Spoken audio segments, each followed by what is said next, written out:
சான்றோர்குப்பம் சுந்தர விநாயகன் திருப்படிகள் வாழ்க வளர்க. இன்றைய தினம் மாணிக்கவாசகரின் திருச்சாடலிலிருந்து 7வது பாடலை காண்போம். மலைமகளை ஒரு பாகம் வைத்தலுமே மற்றொருத்தி சலமுகத்தால் அவன் சடையில் பாயுமது என்னேடி சலமுகத்தால் அவன் சடையில் பாய்ந்திடிலேல் தரணியெல்லாம் பலமுகத்தே புகப்பாய்ந்து பெருங்கேடாம் சாடலோ. அதாவது திருச்சாடல் என்பதே ஒரு பெண் மகளிர் விளையாடும் விளையாட்டு. ஒருத்தி கேள்வி கேட்க அதற்கு அடுத்தவள் பதில் சொல்வதாக அமைவது தான் திருச்சாடல்.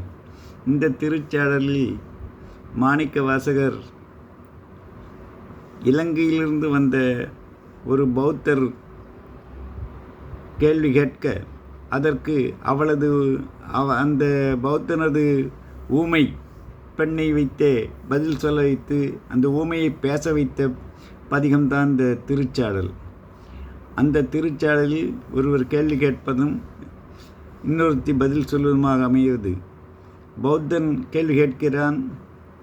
பார்வதிக்கு தனது இடது பாகத்தில் அமைத்து கொள்ளுதலும் மற்றொருத்தியுமான கங்கையை நீருருவாக்கி சிவன் தலையில்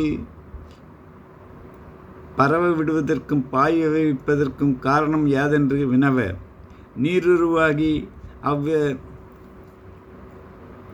அவ்வாறாவது தடையில் பாயாவிடில் பூமி முழுதும் பாதாளத்தில் விழுங்கி பெருங்கேடு அடையும் என்று ஊமைப்பெண் விடை சொல்கிறாள்.